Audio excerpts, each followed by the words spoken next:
জগন্নাথ বন্ধুরা, দেখো চলে এসেছি আজকে একটা রান্নার রেসিপি নিয়ে।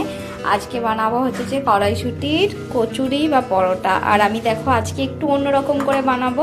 প্রত্যেকবারেই তো কাঁচা হচ্ছে যে এটা পেস্ট করে নিয়ে করি, আজকে একদমই নর্মাল বানাবো, সিদ্ধ করে বানাবো। আর কি করে বানাই চলো তোমাদের সাথে শেয়ার করি, তোমরা দেখতে থেকো আর বন্ধুরা পাশে থেকো। দেখো জলটা গরম বসিয়ে দিয়েছি এর মধ্যে। এবার যতটা আমার কড়াইশুঁটির প্রয়োজন আমি ততটাই এর মধ্যে সিদ্ধ করে নেব। ব্যাস, আমার এতটাই প্রয়োজন, আমি এটা সিদ্ধ করে নেব একটু নুন দিয়ে। দিয়ে দেবো কাঁচা লঙ্কাও সিদ্ধ, এটা নুন দিয়ে সিদ্ধ বসিয়ে দিচ্ছি। দিয়ে দিলাম। দেখো এখানে কড়াইশুঁটিটা সিদ্ধ হয়ে গেছে। আর এখানে হবে আলুর দম। এখানে আলুটা একটু সিদ্ধ বসিয়ে দিয়েছি নুন দিয়ে। আর আলুর দমটাও নিরামিষ হবে, আজকে পূর্ণিমা নিরামিষ হবে। আর কি কি দিচ্ছি একটু দেখাই তোমাদেরকে, দাঁড়াও। এর মধ্যে টমেটো আছে, আদা আছে, একটু কাজু বাদাম দিয়ে দিব, দিয়ে পেস্ট করে নেব। ছেলে হেল্প করছে আর ও একটু পেস্ট করে দিচ্ছে, কড়াইশুঁটিগুলো ছাড়িয়ে দিয়েছিল। আর মা ছেলে মিলে লেগে পড়েছি অনেকটা বেলা। এইটাকে এবার আমার ছেলেকে দিয়েছি, এটা হচ্ছে যে হ্যাঁ, এটাকে ভালো করে, আর করাস না নোংরা, এটাকে হচ্ছে যে নোংরা কিছুই নেই, মানে এগুলো পরিষ্কার কিন্তু হাঁটা চলা হচ্ছে। ভালো করে ওইটাকে সিদ্ধটা করেছি, এটা ভালো করে এতে ম্যাশ করে নেব।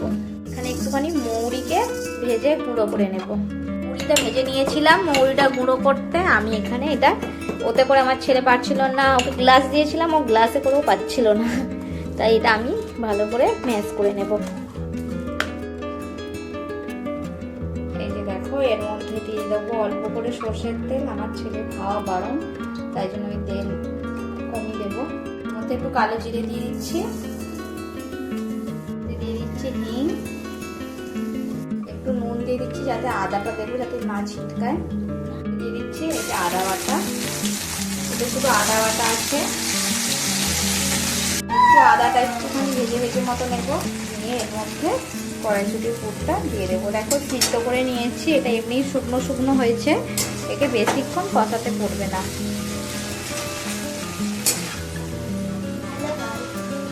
তেলের মধ্যে একটু চিনি দিয়ে দিচ্ছি যাতে চিনিটা মানে গলে যায়। আর এটার সাথে গরম অবস্থা দিয়ে দিলে ভালো হতো, কিন্তু আমি এটার সাথে দিয়ে দিলাম, একটু মিষ্টি মিষ্টি হবে। কড়াইশুঁটির কচুরি একটু মিষ্টি হবে, ভালো লাগে খেতে। পুরটা এর মধ্যে ঢেলে দিচ্ছি।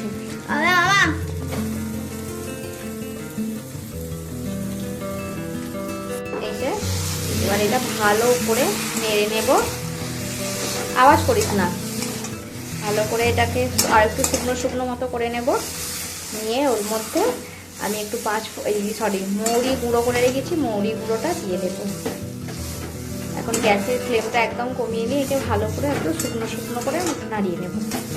একটু করে দিয়ে দিচ্ছি মৌরির গুঁড়ো, মৌরিটা গুঁড়ো করে রেখেছিলাম, দিয়ে এটা বেশিক্ষণ করতে হয়নি, সিদ্ধ করে ম্যাশ করা বলে ওই মিনিট 4-5 একটু নাড়াচাড়া করেই হয়ে গেছে। এবার এটা নামিয়ে নেব, নিয়ে আলুর দমটা বসাবো।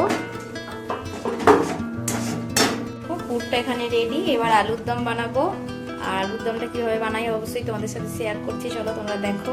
সর্ষের তেল দিয়েছি, এর মধ্যে আলুগুলো নুন হলুদ দিয়ে ভেজে দেবো।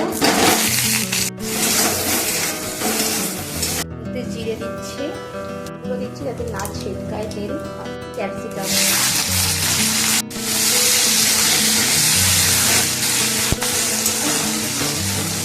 একটুখানি মানে কড়াইশুঁটি দিয়েছিলাম, যাই সেটা ঠিক হয়ে গেছে, দেওয়া হয়নি,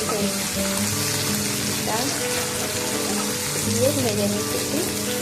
এর মধ্যে দেখো টমেটো, আদা রসুন আর কাজু বাদাম, আদা রসুন নয় সরি, টমেটো আদা আর কাজু বাদাম পেস্ট। আমার ছেলে তো আমার রান্না করতে আসলে এত ডিস্টার্ব করে, আমি এই যে ভিডিওটা করবো সেইভাবে ভিডিওটাও করতে পারছি না, আমাকে এত বিরক্ত করছে, তাই যেমন পারছি অবশ্যই তোমাদের সাথে শেয়ার করছি। এই যে এর মধ্যে ধনে জিরে লঙ্কা হলুদ আর নুন দিয়ে দিয়েছি, দিয়ে ভালো করে মশলাটা কষিয়ে নেব। এই যে দেখো আলুতে ভালো করে মশলাটা কষিয়ে নিয়েছি। এবার এতে আমি অল্প করে জল দেবো, বেশি জল দেবো না, অল্প করে জল দেবো। আমি অল্প করে দেবো। দে ব্যাস ব্যাস ব্যাস ব্যাস দাঁড়া, আগে দেখি বেশি আমি ঝোল রাখবো না, মানে এটা দুপুরবেলায় খাওয়া হবে, ব্যাস আর দেবো না। আর পুরগুলো ভরে নিচ্ছি আর পরোটা বানাচ্ছি, তার সাথে একটা দুটো পুরি বানাবো। আটা মাখিয়ে নিয়েছিলাম, আটার মধ্যে নুন দিয়ে আটা মাখিয়েছিলাম, আর কিছু করিনি। আর যে বেশি বেশি করে পুরি নিয়ে নিচ্ছে, নিয়ে এটা মুড়ে নিয়ে ভেজে নেব।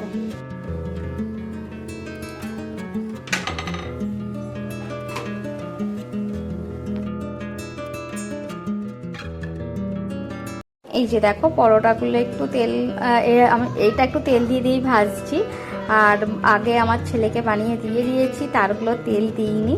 আর তোমরা তো সবাই জানো আমার ভিডিও রেগুলার দেখো, জানোই তো আমার ছেলের শরীর খারাপ, সেই কারণেই আমাদের তো এখন খাওয়া দাওয়া সেইভাবে কিছু সেরকম করি না, ছেলের প্রায় সব খাবারই বারণ, সেই কারণে বলতে গেলে অনেক সময় খাবার দাবার একটু বুঝে শুনেই করি। এখন তো ময়দা একদমই বাড়িতে মানে আনাও হয় না, খাওয়াও হয় না, সেই কারণে আটারই করি, যখন খেতে ইচ্ছা করে। রোজ রোজ তার পরোটা বা পুরি কিছুই খাই না, ছেলের তো একদমই বারণ, আর এখন এক্সাম চলছে, যে কারণে আরও একটু সাবধানে থাকতে হবে, সেই কারণেই।